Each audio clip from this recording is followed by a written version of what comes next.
this is not just about Christ's ministry and how his earthly life would come to an end and how the religious leaders would play a role in that. If that's all we're seeing, we're missing the fact that this is actually the map of the entirety of humanity's failure in the covenant of works. Whether it's Adam trying to take God's place as the image bearer, trying to usurp God's authority, he's listening to the promise of the serpent.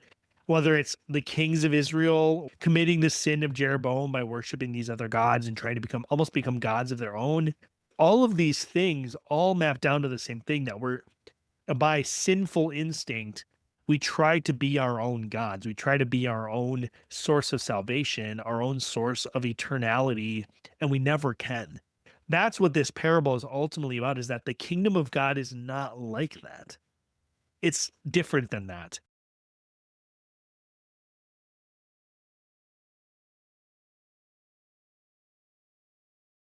Welcome to episode 490 of the Reformed Brotherhood. I'm Jesse. And I'm Tony, and this is the podcast with ears to hear. Hey, brother. Hey, brother. So, have you ever wondered what happens when Jesus's authority gets challenged directly? I mean, if you've ever wondered what happens in that situation, I've got really good news. We actually end up with a triad of parables, which is a little wild because you would think Jesus would invoke those parables for good teaching. Oh, but he uses them for so much more. I mean, Jesus loves a parable, and he loves a parable to bring an indictment. So we're going to get there in this conversation because we're going to see Jesus challenge openly and then Yeah. see him throw down parable style. Yeah, this one is pretty direct. There's some of Yes. the parables where you're like, okay, he's beating around the bush a little bit. He's being a little bit opaque. Not this one, not even a little bit. So, which is, he might as well have just said, like, I'm just going to tell you exactly how it is. Yes. Which is interesting. If you go back to what we talked about with what Right. the point of Right. parables are, this one is not one that you need ears to hear necessarily. I mean, you need ears to hear to not be the people in the parable, basically, which may be part of the point. So we'll get into Right. it. I'm excited. This is a good one. I mentioned before we start recording, this one I'm not actually as familiar with as some of the others. So the audience will be learning in real time with me, probably over a couple weeks here, I would guess at least 2. Yeah. This one is straight fire. It comes in hot from the beginning. And you're right. It's already the audience perceives what's going on here. Yeah. They know. And this is funny because it starts with like, and another parable. So it's like Jesus has already been there and he's like, Yeah. got another one for you. So why don't you sit down for a second? Everybody strap in because this is going to be fantastic. Yeah, you can almost see the Pharisees standing up to start responding. He's like, "Hold on, here another parable. Hold on, one more thing I've got to say." Yeah, Okay, yeah. yeah, Yeah. for sure. Well, I'm glad to get into it. That's right. Yeah, me too. I mean, everybody else is going to have to hold on for a second because we got affirmations and we got denials. It's the part of our conversation where we either pick something that we think is fantastic and everybody needs to know about, or conversely, we pick something that's not so good and we either affirm with that thing or we deny against that thing. So, as is our custom, Tony, kick us off. Are you affirming with or denying against? I'm affirming, and it's a very particular kind of affirmation. That's pretty All narrow. the better. Most people probably won't be able to partake in this kind of affirmation. Most of the people who are listening to the show know that I live in a very small home. In the past, we've had instances where, like, all of a sudden there's a baby on my lap because she's awake. And so for the past several months, actually, I've been recording over at my mother-in-law, who is Jesse's mother, over at her house. So I'm affirming the graciousness of my mother and father-in-law in helping us provide a space, sometimes a little bit later in the evening than they would normally like. Really, there's a ton of people that support the show. I mean, there's people that support the show financially. There's people Yes. that support the show with, just encouragement. Yes. Our family, and this is a specific affirmation about mom and dad, but our family supports the show in a very particular way. My Amen. wife has to do nights often where the kids are not quite in bed yet, and so she's doing bedtime by herself. I know that Jen makes sacrifices for Jesse to be able to do the show. Our parents, or Jesse's parents, my in-laws, they've made sacrifices in terms of their time. Jesse's mom actually listens to every episode, and she's one of our most faithful Yeah, she is. critics and That's feedback your mom. mechanisms, and also one of our most faithful listeners.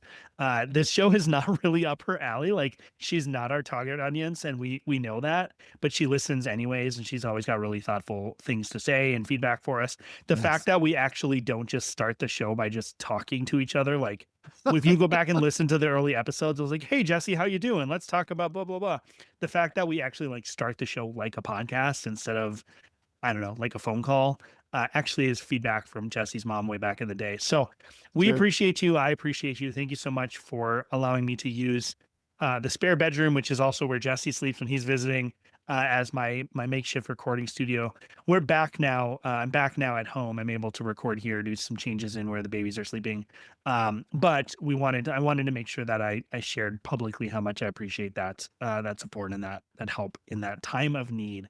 So I'm affirming Heather and Kevin Schwam and their home and their You're here. graciousness and their support of the podcast. That's a good one. And that makes what I'm about to share like so trivial. So thank you for that setup because obviously I'm totally with you on that. And we've recorded from so many places, Yeah. and it's been super nice that my parents have supported by hosting. And I know like some inside baseball on that, which will make more sense in just a second. But some of the inside on that is you would kind of roll in covertly, like into their Yeah. house, set everything up. We do a call, and then I know you would like covertly pack everything up and just kind of like sneak out of there. Yeah. So it was nice of them to open things up and to always make a way and make space.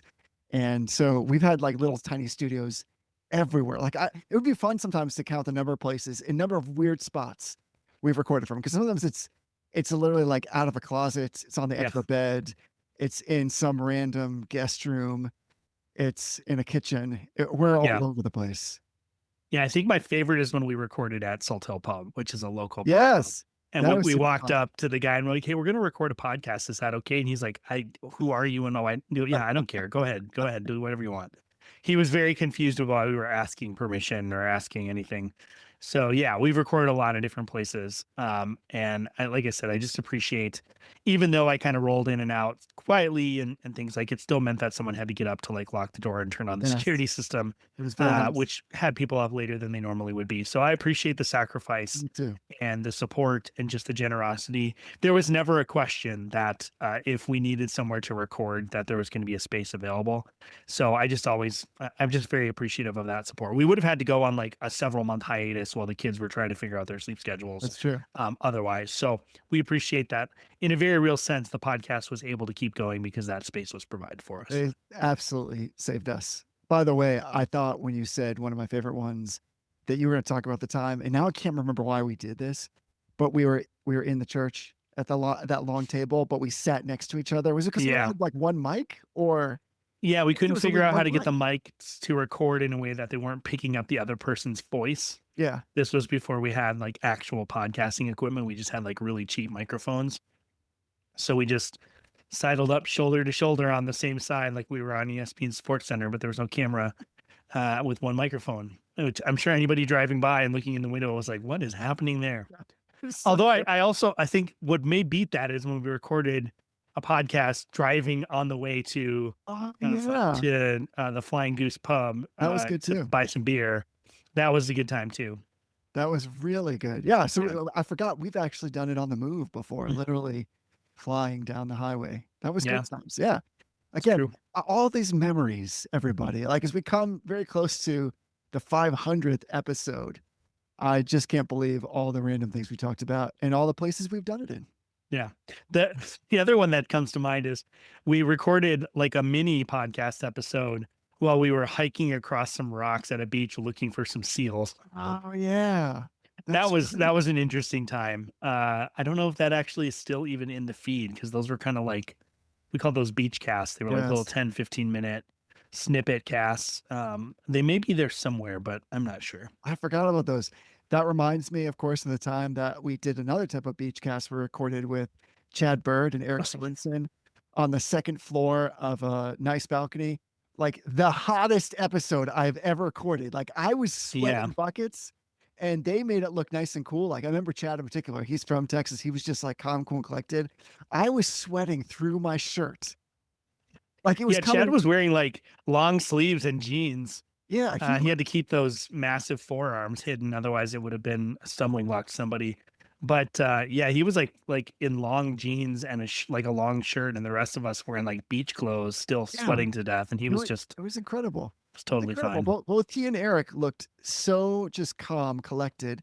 I don't know if that's just a Lutheran thing. That's they train you in Lutheran seminary. I have no idea what that is, but I just remember being like, how are these guys like just looking and carrying on so functionally while there was literally sweat dripping off my mustache? Like my Yeah, mustache was sweating.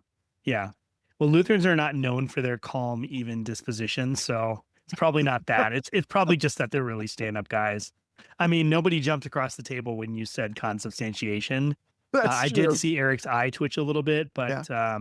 yeah, there's a lot of fun episodes in the back catalog. I don't Oh, think that you should ever go back and listen to all of them because we're talking. I mean, we're talking like almost 500. Probably, actually, if you add it all up, it's probably more than 500 it's more than hours. 500 things. That's a lot of time to spend listening to these two jokers. But there's some gems in there. There's some fun episodes with usually the ones with guests are the spicy ones. I agree. Yeah, but yeah. Anyway, Jesse, that turned into a lot longer of a thing than I anticipated. What are you affirming or denying today? Well, nothing as good as the generosity of my parents. That's a beautiful segue and setup for me. I know that we have like listeners from all over the world, so maybe this one also is a little bit too specific, but I think we can all agree that baseball is a beautiful game. And at least in the US, baseball is back. Major League Baseball is a thing again. And my goodness, is it a beautiful thing? I'm just affirming with a website if you enjoy baseball, want to get into baseball, or curious, baseball curious, if you will. It's baseballsavant.com. And this is a just a website that's powered with all of these amazing stats about baseball. Baseball, of course, is like statistically rich. It has these little discrete measurable events. And so it's really lovely if you're into data. And I do love some good data. Particularly what I like about this website is it has a dashboard for ABS. And ABS is automated balls and strikes, which were just added in Major League Baseball. And basically, this is what allows a certain number of players to challenge the umpire's ruling on whether the pitch was scored a ball or a strike. And so this is added like a whole new element to the game. You get two challenges that you can keep using as long as you're successful. If you're unsuccessful, then you lose one of those challenges. But this website is actually tracking, among a whole other things, the this like ABS dashboard, which is kind of just super fun. So it's another way to enjoy the game. There's like amazing illustrators on this. There's a game feed. There's lots of visualizations, which just give you different perspective into the game. So if you want to nerd out for a little bit, or just explore, or look up your favorite players, or look at your favorite team, this is just a new fun way to do it. So well, it doesn't pale, it just pales in comparison to how generous my mother and father are. I would still say it's something fun to take a look at. Yeah, there's two thoughts I have in response to that. Three thoughts actually. The first is you all should just skip baseball and just go straight to watching Banana Ball or whatever it is. Speaking No, of people eye twitching, no, I'm just saying that to get a rise out of no, Jesse. I have no skin in that fight or dog in that fight or anything in that fight. no skin on that Uh, banana. no skin on that banana. The actual things I was thinking of. Normally, when I say, Jesse, have you seen this movie? I'm actually anticipating that you haven't because Yes. most of the movies I would reference are movies you haven't. I am 99% sure you have seen this movie Oh, I'm because it excited. involves both Major League Baseball and heavy statistics and economics. Oh, I haven't Uh, seen it, but I've read the book. oh, you haven't seen it. You've read the book. Okay. The movie Moneyball. If you are interested, first of all, it's just phenomenal acting. Jonah Hill. I think this was one of his first like Jonah Hill serious is kind of in. roles. Yeah, it was one of his first like actual like biopic serious roles. He's was mostly known for kind of like goofy buddy teen comedies. But this was one of his first like serious biopic roles. And Brad Pitt, who's just phenomenal in this movie. Um, the idea behind Moneyball is it's the story of the Oakland Athletics, and it was like a major shakeup in the way that baseball recruiting was done. And the idea, without spoiling too much, and they hit this in like the first 15 minutes of the movie, but the idea is basically like you're not the old model of recruiting for baseball players was to find like big stars who put up big numbers. And so you would look at things like how many home runs do they hit, Right. like really big impressive things. And this analyst, who's, I don't remember his name, but he's played by Jonah Hill. He comes up with this sort of like theory that basically like what you're actually needing to do is just put people on the first base. And as long as you keep putting people on first base, the first base person moves to second base. The only number that really matters in baseball is on base percentage. And so he comes up with this sort of theory. And I don't know whether this is true or not. I'm not smart enough or know baseball well enough, but he comes up with this theory that's basically like you can boil all of baseball down to this. So they're able to find players, and the sort of like impetus of this is the Oakland Athletics are kind of this underdog, nothing team. They've had lots of losing seasons. They don't have any budget. They're up against people like the Red Sox and the Yankees who have seemingly unlimited budget and star power, and they're able to basically buy players that everyone else overlooks because they can buy these players for nothing because they have terrible stats in these sort of like big flashy statistics. But when you boil it down, like they can get on base either because they walk a lot. So it's even things like in the movie, there's a whole sequence where they're talking about like stop swinging at bad hits. Right. Like you should be tiring out pitchers because they're doing nothing but throwing balls. And there's one scene where the guy's like, you pay me. He's like, you want me to walk more? And he's like, yeah, I want you to walk more. He's like, you don't pay me to walk more. You pay me to get on base. He's like, yeah, what do you think happens when you walk? You get Right. on base. He's like, do I care if it's a Right. walk or a hit? He's like, I don't care. So it's just a really interesting movie. And without getting into too much of it, I actually use that kind of logic at work. I kind of combine it with sort of like an Atomic Habits, like just do the next right thing. Like the work that I do, everything has a series of like really complex steps to finish a task. You wouldn't necessarily think that. I basically work in a really complicated form of like customer service or customer resolutions, but everything has like a really complicated step. So I teach my staff, like, you just need to do the next small step. And as long as you keep doing the next small step and you do that consistently, you're going to accomplish the task. So I guess my like responsive affirmation is the movie Moneyball. You would be surprised. You probably wouldn't, Jesse, because this would not surprise me if you already incorporated this into like everything you do. The listener would be surprised. Someone would be surprised how much of a difference it makes and how much this logic of like break things down to the smallest increment that moves the goal forward and then just do that small increment consistently every day. That's Atomic Habits, but that's also Moneyball. Um, the other thing, I don't remember what the other thing was, to be honest with you. I had another thing that I was excited about, and I don't remember what it was. So we'll just leave it at that. I That was talked pretty good. about Moneyball too much. No, listen, I didn't even know we were going to go to Moneyball, but I absolutely love that book. And I you got read, distracted by the banana ball joke and then the Moneyball sub affirmation. yeah, It'll come back to me in like 20 minutes when we're knee deep in the parable of the tenants. and I I'll be think you like, should oh just yeah, the drop it baseball randomly. thing, and then it'll be gone. No, you should just drop it randomly. Oh Whenever that no, yeah. happens, just drop it in and we'll just pretend like that was supposed to happen. Deal? I now remember it, so I'm going to drop it in now. The other thing that I'm remembering is not only is American baseball back, which is great, and I'm not a huge baseball fan, but I understand that it's kind of a fan favorite. It's fun to watch if you're into that kind of thing. Also, the World Cup is back, That's true. which is going to be great, and it's in America this year. It's in New England for the most part. So if you're a soccer fan, if you're not a soccer fan, this is probably a once in a lifetime or at least a once in a generation opportunity for us to actually have World Cup soccer in the United States, which is pretty crazy. So it's back. I'm excited. I'm Back. wearing a USA World Cup jersey right now, actually. You definitely are. So which if you want to watch the YouTube channel, if you want to look at our faces, you can also see my USA World Cup jersey. Yeah, it's a sharp looking jersey. I I'm like pro it. USA on this. You got Yeah. to be, right?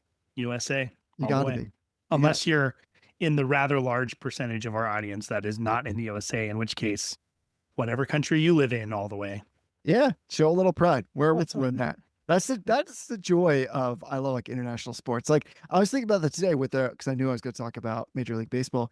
Even that, whether it's NHL, MLB, like so much of this is becoming international, which is really amazing to me to see. I love that there's so many players from all over the world that are playing. The diversity and talent represented is just off the charts. So It's super, super fun. Yeah, maybe that's like we can join our affirmations and say wherever you are in this particular season, especially if you're in the northern hemisphere where it's going to be warm, go out and see some local sports if you can. Maybe Yeah. that's going to be little league or minor league baseball, or maybe it's going to be some soccer or tennis or anything else. But go get out there and enjoy like the gift that God has given us to athleticism of like all kinds. It could be cheerleading, it could be ballet, whatever it is.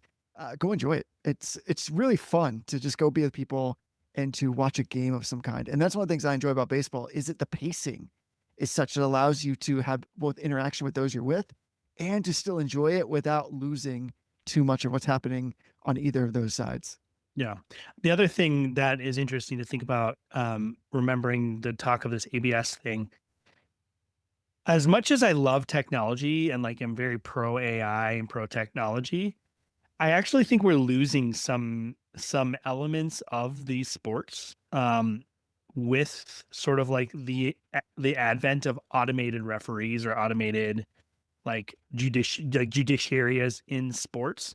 The same kind of thing happens in soccer, actually. Right. One of the things that part of what makes soccer difficult for people to watch who are not soccer players is like the idea of flopping or the idea of like the way the foul system works.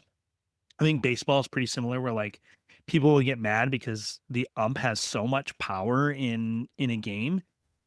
What I think people miss if you're not, and I'll just speak to soccer as a former soccer player and someone who loves the beautiful game. What people miss is that the referee in soccer is actually almost like a third team.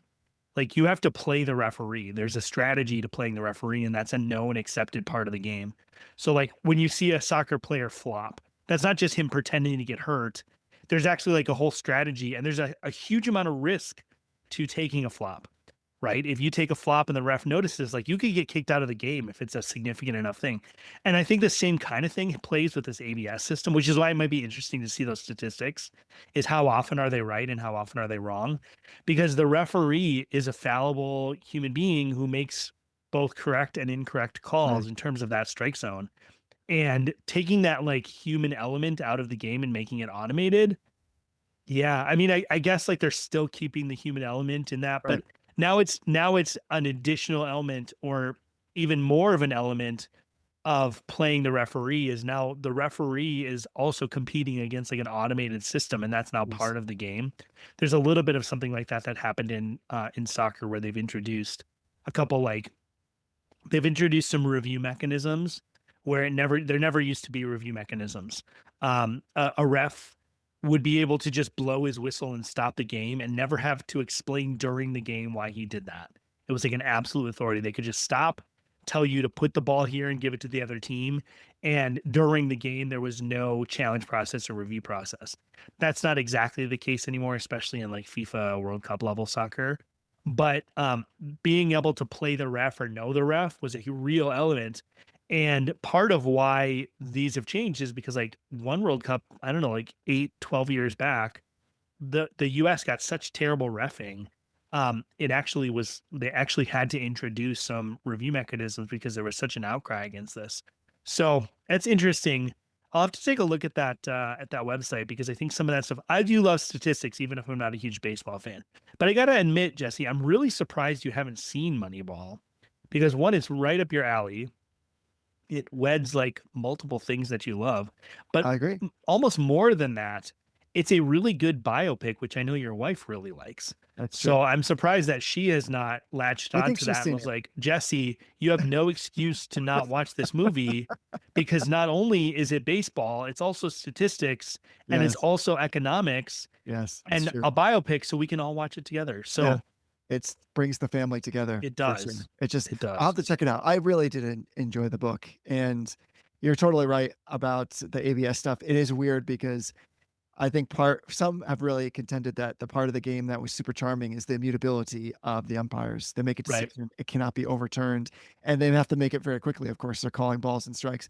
So this idea of ABS is fascinating to me because it is like a set of, I think, I don't know, 7 or 12, a ton of cameras.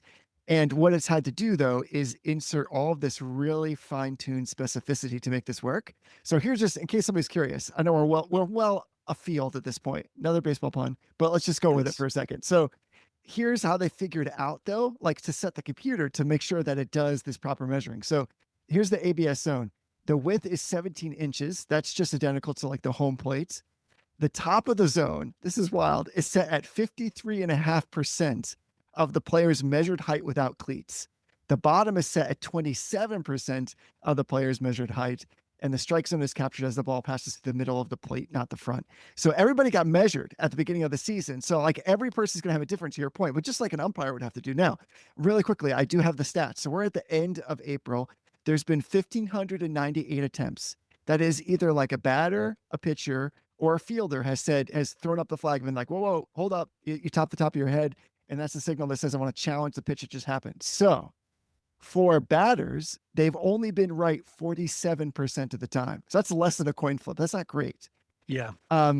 For fielders, they have been correct or it's been overturned when they challenged it 60% of the time.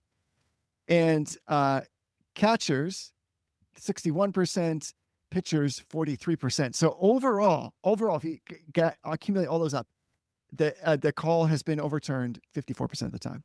So just a little bit better than a coin flip. So that, again, it's fascinating to see this. And that's, like you said, Tony, you're playing now a secondary game, which is, do I challenge? Do I not challenge? Right. I love this because it's kind of like Annie Duke's book, Thinking in Bets. How confident am I when I challenge it? Because if you're wrong, then you lose one of your challenges. And you might want to preserve that for a very critical pitch when the game is on the line. If you don't have any left, then there's nothing you can do. You have to take the call. And some umpires are notoriously bad. So Yeah. it's Well, and and it's just human nature. I don't know for sure that this is the case, but I would make I think a reasoned guess that they get worse throughout the game, right? They get tired just like anybody sure. else. They get fatigued. They want the game to end at some point too, I think. So like, I think that happens in soccer where like calls get worse towards the end of the game, which is terrible because that's when it actually matters most of the time. Right. I'd be interested, and I'm sure the statistic is there, is how often the ref is actually correct. Yeah, it'd be the other side of that, of course, because they're the one making the call.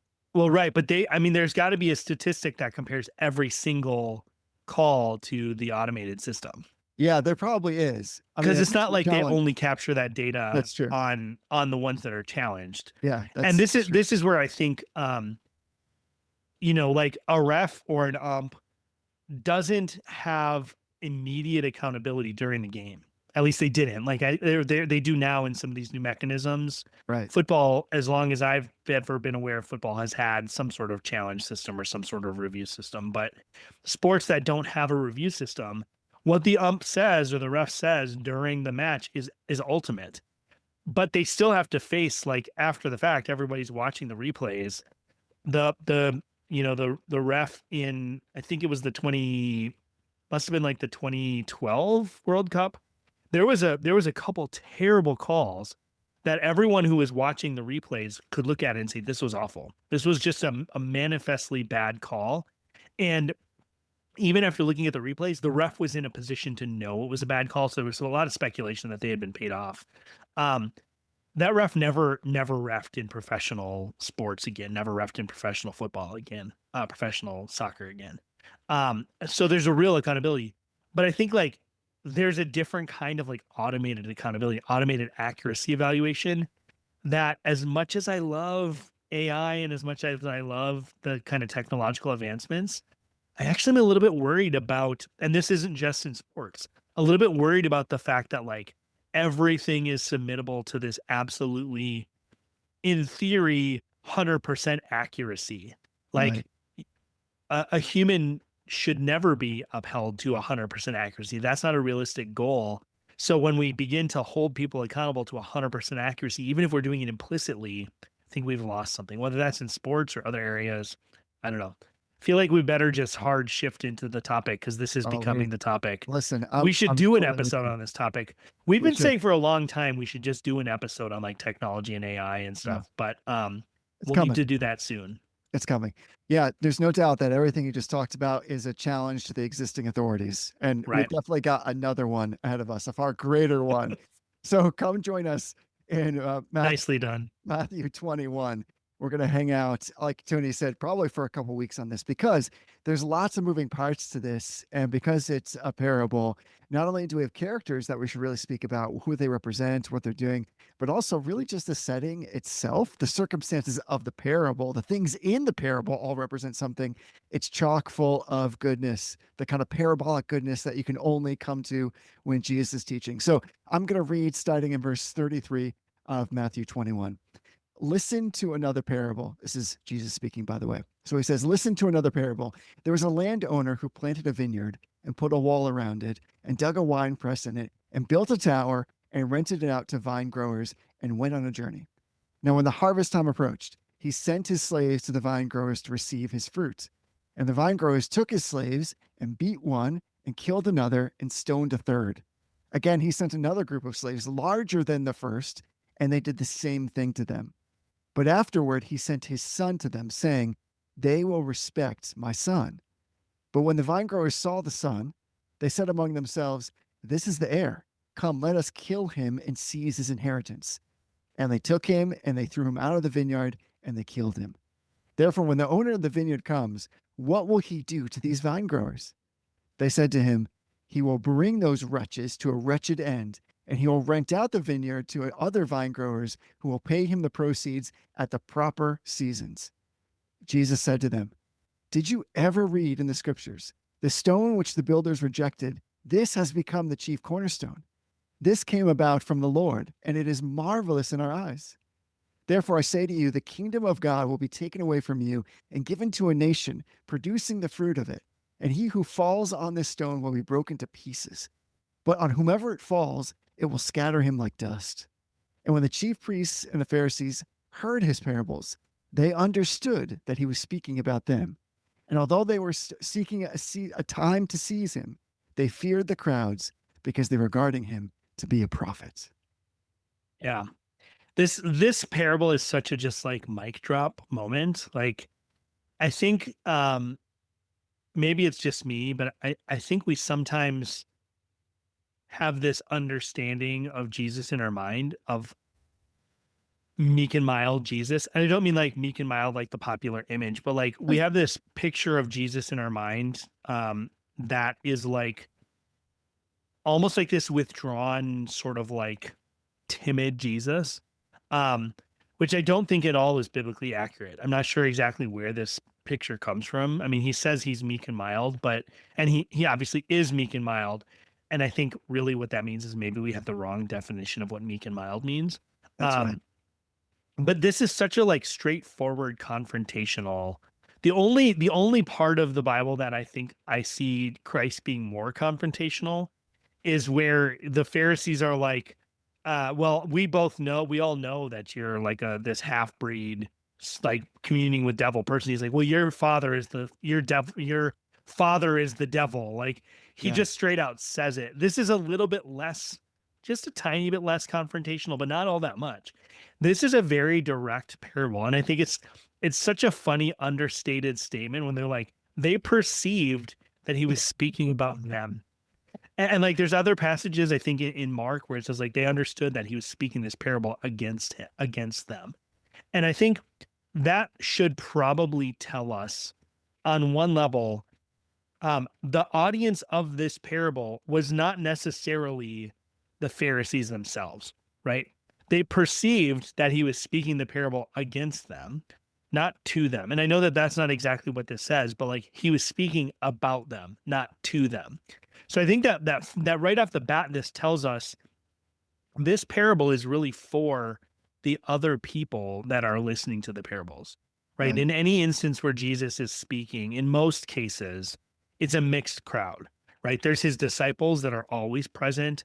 Um, During most of his public ministry, there's also the religious leaders are sort of like keeping tabs on him and following him around. And then there's usually this kind of like mixed multitude of various people who are just sort of like curious bystanders who are just trying to figure out what this Jesus guy is all about. This parable is probably not he's probably not speaking to the Pharisees. He's speaking about them, which means he's probably speaking to either the crowd or the Right. apostles or whoever might be listening. And then ultimately, obviously, about he's speaking to us through the scriptures. But that right there should frame with us, this is confrontational, but not in the confrontational sense that we might think, where he's like saying, listen, this is what I think of you.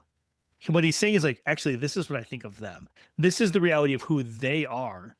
The fact that they perceive he's speaking about them, it tells us a lot about what the point of the parable is. It's not to try to correct the Pharisees or to educate them about their role in this sort of like how salvation history is unfolding. It's really to educate the crowd and the apostles and the other people who are listening, who are not a part of the group that this parable targets. That's right. And we'll get to some of that because all of this particular language that Jesus uses is like surgical. It's so precise. He's drawing on all these themes because you're right. We know for certain that Jesus delivered this in the temple courts during his final week of his earthly ministry. That's after the triumphal entry and then the cleansing of the temple. So there's fire all around. And it is in direct response earlier because, again, it's part of that triad of parables where his authority is questioned by the chief priests and the elders, but Right. they're part of a crowd. So if we go back just a couple of verses to verse 23, it says, "In Jesus, he entered the temple. The chief priests and the elders of the people came to him while he was teaching." So he's already with a group. So Right. it's, you're right. What's in view here is a little bit of a larger audience. And this parable, though we're going to get to others that are more on that topic, it's really not about stewardship. It is, Right. like you're saying, this just like judicial declaration aimed at like this audience. And Matthew identifies that he's trying to make it plain that it's for the chief priests and the elders and all who are around him. It's this prophetic indictment in the form of a story. It's a literary device with these deep roots, like you're saying, in Israel's prophetic tradition. And I love, as I kind of joked at the top, that starts with, "Hear another parable," which is more than like a conventional opening because Right. the Greek here is like deliberately echoing the Shema. So it's like, Yeah. hear, O Israel, like, hear, O heavens, and give ear to all the earth. So Christ speaks here with what I think is like a prophetic register. He's calling his hearers to attentive covenantal listening. And that means exactly what you said, which is it's not just about like he had one or two, of like the Pharisees or elders that like pulled him aside. This is for everybody. He's calling everybody as if like there's a bustling crowd. He's saying, Yeah. everybody listen up. And he's using the language that they're used to hearing when they're hearing, "Hear, O Israel, the Lord your God is one." Yeah. And this, even just going back, I'm glad you brought us back to verse 23, because I think it's super important for us to ground this in the immediate context. And I'm sure I little glimpse behind the curtain. I've edited the episode Jesse did by himself that you all heard, but it hasn't been released at the point of me saying this. But I haven't listened to the whole episode. But this whole thing falls in the context of the chief priests and the Pharisees and the elders questioning his authority, and you can tell that this is all connected because he keeps bringing it back. Not Jesus. Matthew keeps bringing Yeah. it back to the fact that these figures that were questioning his authority understood that the people thought he was a prophet, Right. or they understood that they thought John was a prophet, right? So if you look at verse 23 and following here, right? I'm just going to summarize some of this, right? They come to the temple. They ask Jesus, "What authority are you teaching? Who gave you this authority?" And Jesus pulls one of his classic, like, "I'm going to answer your question only if you can show me that, like, one, you're worthy of me even addressing your question, and two, you understand anything about who I actually am." So he says, "What authority was John's baptism?" Right? Who gave him the authority? Where was the baptism from? Did it come from heaven? Where was it? And it's not that they don't know the answer, Right. right? They debate amongst themselves. They won't answer because to answer truthfully from their perspective is to give Christ credence, but to answer in a way that takes Christ's authority away from him, or sort of like makes him out to be less than he is threatening because they think the crowds believe that John was a prophet. So the scribes and the Pharisees and the elders are acutely aware of the fact that the mass populace, going into a little bit of history, like, this is actually a really common dynamic in first century Judaism, right? There's the scribes and the Pharisees and the centers of power that live in Jerusalem, the religious leaders, and then there's the hoi polloi, like there's the people that live out in the rest of the land who either don't know or don't care about most of what's going on. The general populace believed at the time that Christ was a prophet and that John was a prophet, right? And yet they were right, but regardless of whether they were right or wrong, that was what they believed. And the religious leaders saw that. So Christ is not only responding to them, he's actually sort of like enticing and inciting the crowd against them. Right. That's where these parables all become so forceful. And why, and I actually think like in the book of John, we see very clearly that following the resurrection of Lazarus, the religious leaders begin to try to plot to kill Jesus. This is sort of where we start to see that happening in Matthew. He's no longer telling these veiled parables, right? He's Right. saying to the crowd, he's inciting the crowd against the authorities of the scribes and the elders. He's straight out saying to them, look, these are illegitimate leaders. These are people who are given, we'll get into the parable itself, but it's so important to land this. These are people who outwardly look like they might have a right to the inheritance, right? They outwardly look like they might, to go back to your episode last week, they outwardly look like they might be obedient to what the Father, what Right. God is calling them to.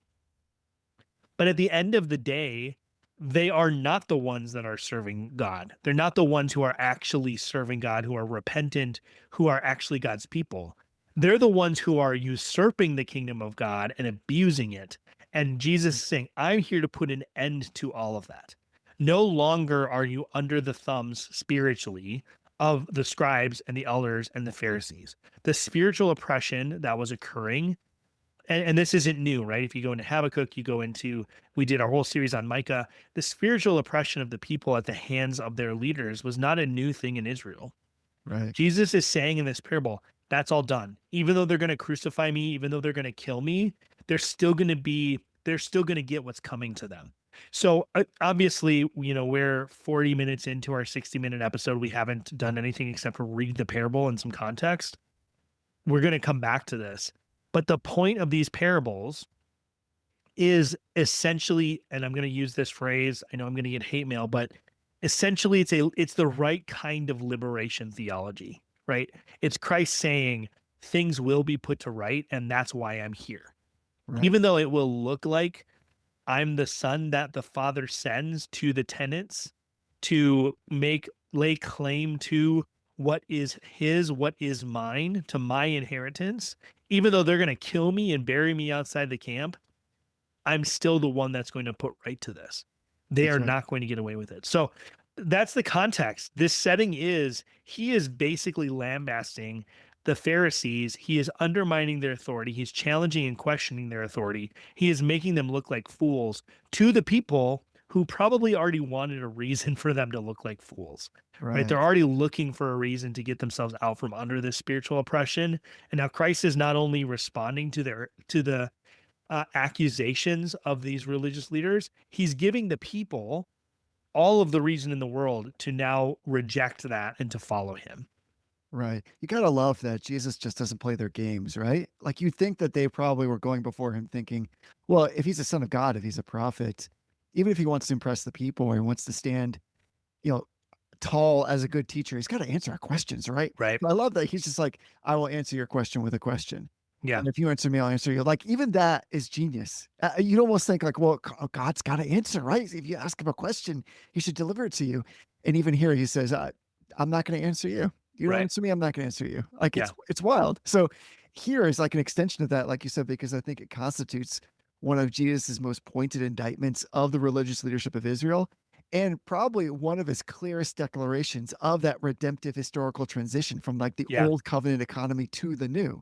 And one of the distinctives I think about the Reformed perspective on all of this is that we're reading this as a divinely inspired commentary on covenant history. It's an Yes. exposition of the Lord of glory himself in the dealings of God with his vineyard, which is the visible church under the old administration and the apostasy of those who are placed in stewardship over her. That's the part that I think, like you're saying, everybody around him would have picked up right away. He's Yeah. invoking covenantal language. Even when he says, here another parable, he's drawing back to the Old Testament. He's drawing back to like Isaiah 2. And so I think everybody would have perked up. And so when he starts by saying there was like a householder or there was a landowner or there was a house, he's already making it very clear that he's speaking of God the Father. The figure of God as the planter and the proprietor of the vineyard is like so deeply rooted in Old Testament identification that like anybody like within earshot who's familiar with the scriptures would have immediately understood what where he was starting. Yeah. Yeah. And you know, I'm sure we'll get into it as we progress in this over the coming weeks here. But this parable is so direct. And this is what I love about understanding the redemptive historical arc. And this is not particularly reformed, right? We kind of joked about Chad Bird earlier, but Chad Bird, it's funny because when we were talking to Chad, I was like, "Oh, you seem like you're really influenced by Meredith Klein." He's like, "Meredith who?"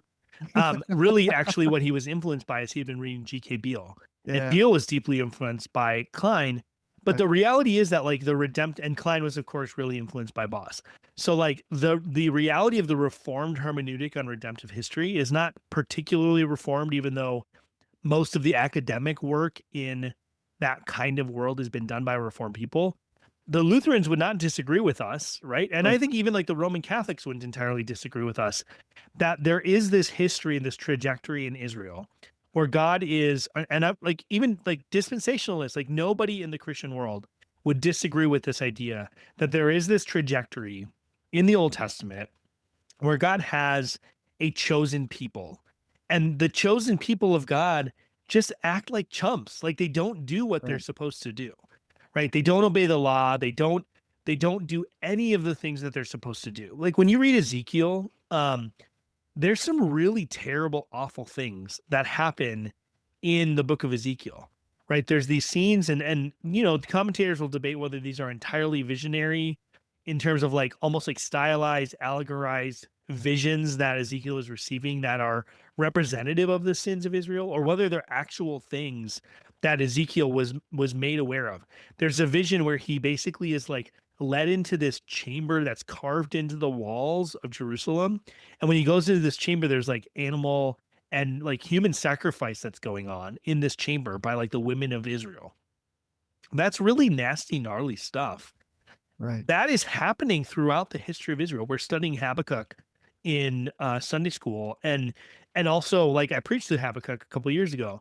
There's this element where Habakkuk or Habakkuk, however you want to pronounce it, he comes to God and he's like, "What's the deal, God? Like your religious leaders are really not. They're like oppressing the people. Like how long are you going to tolerate this?" He's like, "Well, I'll tell you what I'm going to do. I'm going to send the Chaldeans to take care of this for us." And Habakkuk's like, "Whoa, wait a second, God, like the Chaldeans, hold on a second. You're not being very faithful to your covenant." He's like, "Let me tell you about my covenant."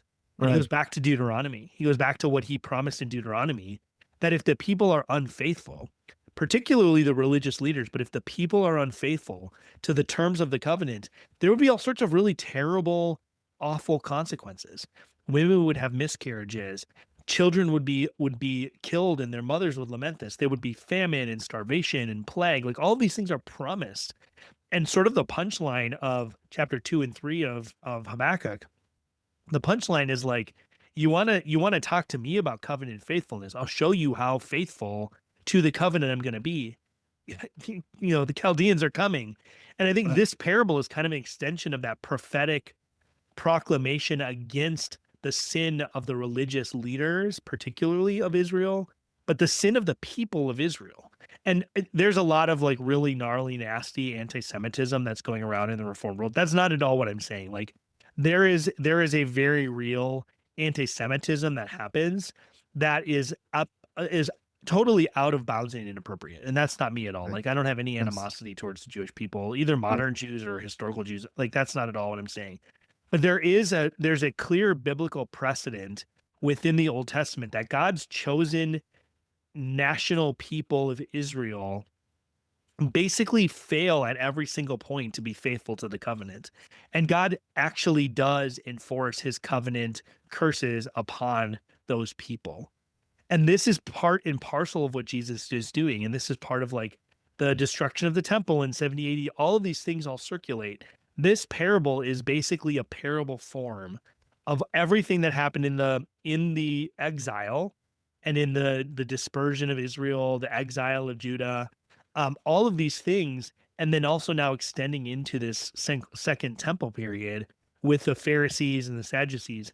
Christ is basically saying like this patience of God to overlook and to be patient in finally delivering the covenant verdict and the covenant curses upon you. It's done now. We're all done with that. And the covenant curses will be finally issued and executed upon the national geopolitical people of Israel. Right. That's different than the spiritual remnant, the people of Israel, the true Israel of God. Our dispensational listeners are kind of like losing their mind right now, but we're not a dispensational podcast. The real Israel, the true Israel of God, has always been his elect people primarily among the nation of Israel in the Old Testament, although there was some elect people Yes. across, in Right. other nations and other contexts. Christ is saying, like, we're all done with that now. The people of Israel who are not true Israel, who are rebelling against the covenant, that's done. They're going to kill me. They're going to cast me out of the garden. They're gonna, I mean, even that garden language, the vineyard language, they're going to do that. They're going to kill me. They're going to refuse to acknowledge the heir of the kingdom who is sent by the Father. That's real, but that is Right. going to be visited upon them. And those people are going to break upon me, the cornerstone that God has appointed. This Right. parable is about as direct as you can get in terms of that Deuteronomistic, that's a hard word to say, Well, no. Deuteronomistic history. This is the culmination of all of that. Yeah, that's exactly right. You don't have to take our word for it because the prophet Isaiah also wrote about this. So this is from chapter 5 of Isaiah. Let me sing now for my well beloved, a song of my beloved concerning his vineyard. My well beloved had a vineyard on a fertile hill. He dug it all around, removed its stones, and planted it with the choicest vine. And he built a tower in the middle of it, and he also hewed out a wine vat in it. Then he hoped for it to produce good grapes, but it produced only worthless ones. So there is something about this that draws from, of course, all of that you just said in the past, but brings it into the present in kind of a new and different way because you have this combined imagery of, which we'll get into. We keep saying we're just like the prolegomena, I guess, episode about this parable. I feel like It's, that's our tagline for the show. It's not it honor should be. everyone, love the brotherhood. It's like we'll get into it eventually. Yeah, it's like let us talk about the things we want to talk about before we can talk about the things we want to Right. talk about. The prolegomena cast. I love it. There's so this imagery though of the combination of the vineyard, the hedge, the wine press, the tower is drawn so closely from that portion of Isaiah 5 that the parable I'm with you kind of function as like I would say like an inspired Christological commentary on Yeah. that particular song about the vineyard. But the crucial difference in my mind is like you were talking about in Isaiah, the vineyard itself fails to produce good fruit. And in Matthew and in Mark and Luke, the vineyard is fruitful, but the vine growers withhold the fruit from its rightful owner. And so that shift in emphasis, like hermeneutically, I think is significant. Christ narrows the indictment from the people as a whole to the leadership specifically. And the vineyard, that elect remnant within Israel that you're talking about, has produced fruit. It is the priests, the scribes, and the elders who have refused to render it. And this, of Yeah. course, makes Jesus rightfully furious. So either way, there's going to be both for, I think, like the fact that the people at one point failed to produce it, and then at some point God wrought that fruit in his people, and then the leaders purposely withheld it. Both of those things will be punished and dealt with on the cross in Jesus himself. All of that covenantal curse will come to be borne by himself in his own body. And yet here he still has to judicially come to bring forward the punishment and the judgment and the verdict. And like you said, Yeah. it is heat. I mean, there is light, of course, here because it's the light of truth, but it is the full heat of God upon these people as he speaks this out in the parable. Yeah. Yeah. And this is one of those things that I think I might be going out on a little bit of a speculative limb here. So please be gracious with me, listener. As I'm kind of unpacking this in real time. Um, there's a very real sense in that I think in that every failure of those who are under the covenant of works ultimately boils down to trying to take God's position from him illegitimately, right? Right. As if there's ever a legitimate way to do that, right? Adam tries to become God by eating the fruit, right? I mean, Eve does it first, but we in the reformed world at least, we would assign the ultimate culpability and responsibility on Adam as the covenant head there. Eve takes the fruit and eats it because she believes it's good to make her like God. Like that's the purpose, part of the purpose for why she's doing it. It's delightful to the eye, it's good for food, and it's useful in making her like God, right? Adam does that same thing, right? He's trying to illegitimately obtain the knowledge of good and evil. He's trying to lay hold of this promise that the serpent gave him that if they eat, they would become like God. And that's what God was trying to stop them from doing. And many commentators have made the point in the Genesis account, like they were already like God. There was this ridiculous element, there's this laughable element to it that they're already like God in the fact that they bear his image. And so they're trying to like claim to something that's actually already theirs by right. Right. But they're doing it by illegitimate methods. And the reason I link into this for this here, this parable is not just a picture of what happens during the ministry of Jesus. I think sometimes we think about it because it's so on the nose, right? It's so direct that the parallels are so clear to, at this point, obviously it was prophetic that what would happen, but looking back prospectively, retrospectively, it's so on the nose of what actually happened. I think we fail to miss that this parable is not just like, oh yeah, the Pharisees were going to have Christ crucified, and the people in the vineyard killed the son who came to get the fruit. That's there for sure. Obviously, like he was foretelling his own death in this, but it's Right. also a picture of not just that, but the entire course of the failure of humanity in how they fail in the covenant of works. Adam Yes. tried to usurp the throne of God by becoming like God.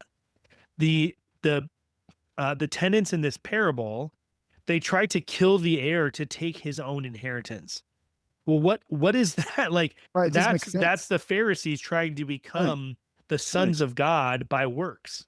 Right. And the threat to their rule and their position by Christ is because he's saying like, look, all of this covenant, air quotes, covenant faithfulness that you think you have, none of that is worth anything. None of that avails you anything because you're already in violation of the covenant of works. So you can never earn the merit that Adam could have because you're already in the Exactly. negative. Right. If we don't read this parable in light of that sort of dynamic, that this is not just about Christ's ministry and how his earthly life would come to an end and how the religious leaders would play a role in that. If that's all we're seeing in this, we're missing the fact that this is actually the map of the entirety of humanity's failure in the covenant of works. Whether it's Adam trying to take God's place as the image bearer, he's trying to usurp God's authority, he's listening to the promise of the serpent. Whether it's the kings of Israel worshiping in committing the sin of Jeroboam by worshiping these other gods and trying to become gods of their own.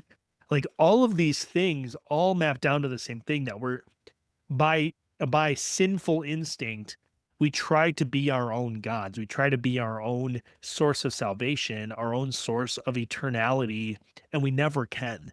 That's what this parable is ultimately about, is that the kingdom of God is not like that.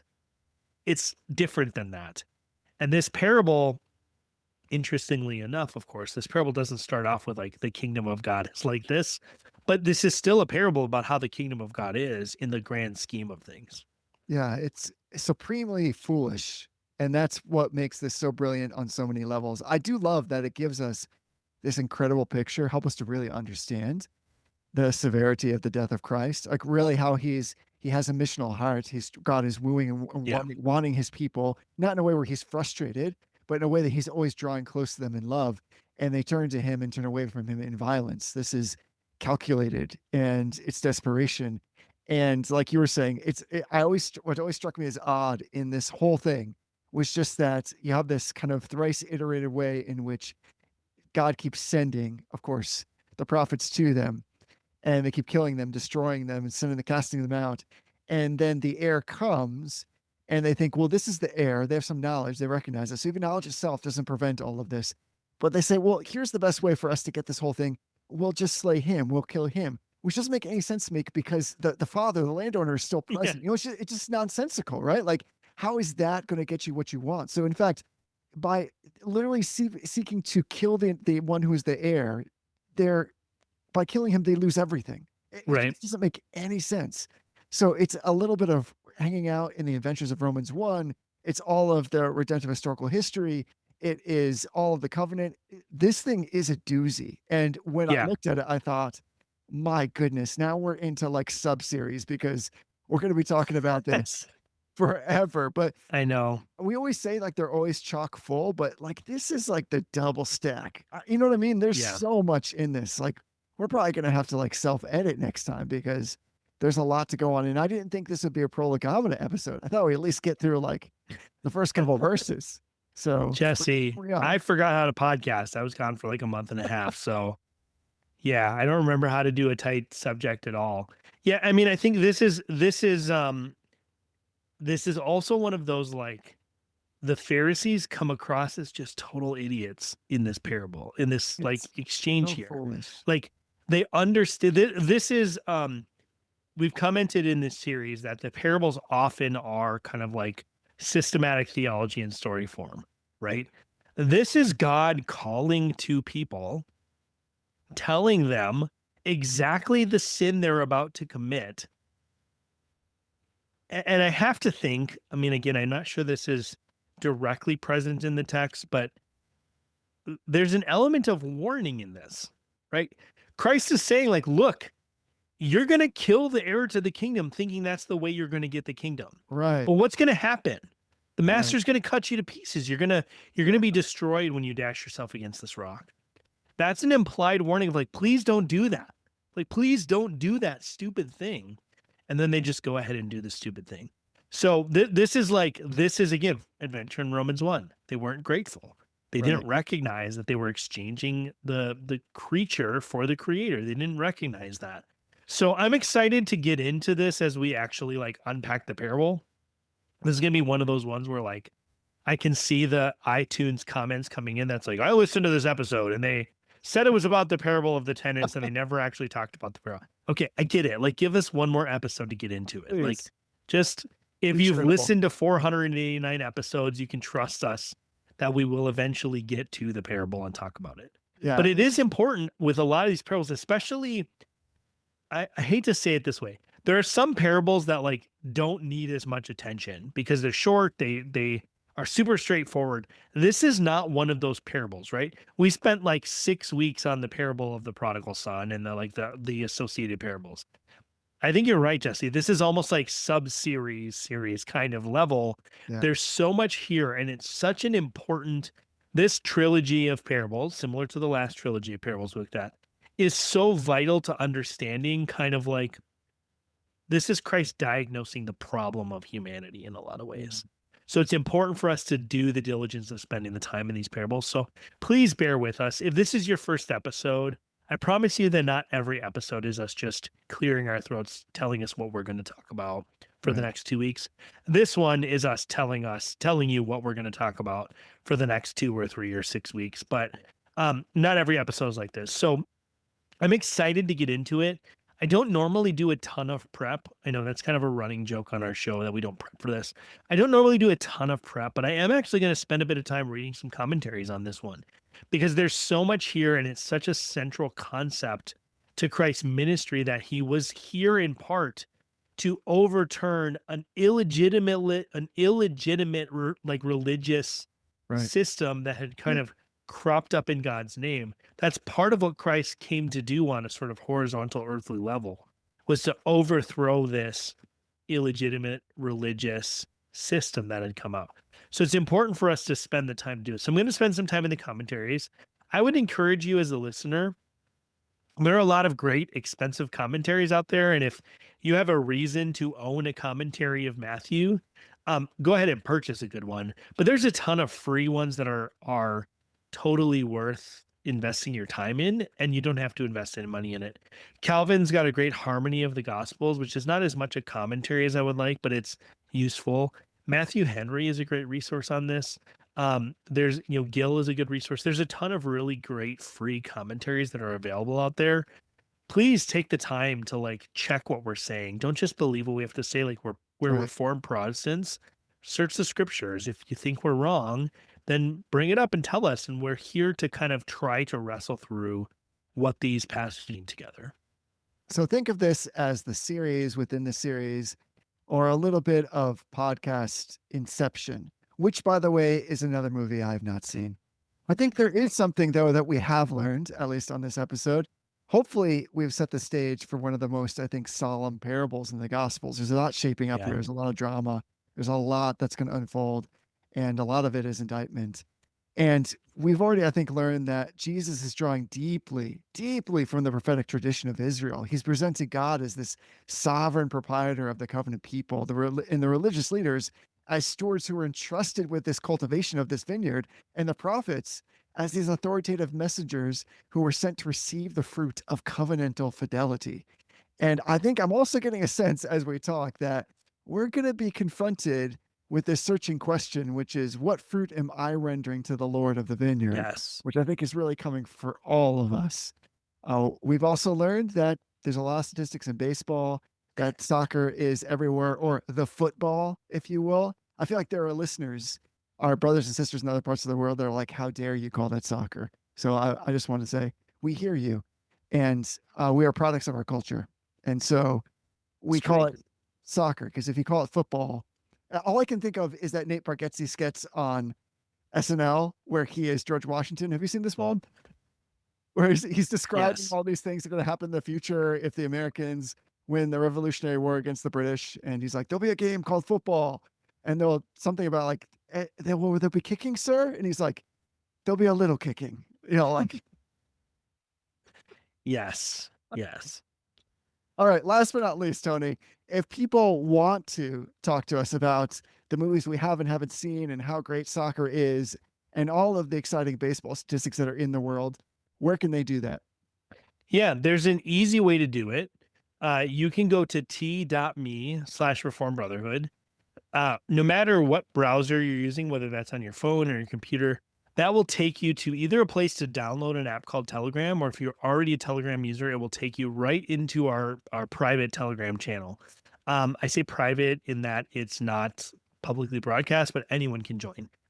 Telegram is just a sort of chat messaging app that exists on the internet. There's a couple hundred people in this group that really just love the Lord and love to get after it together.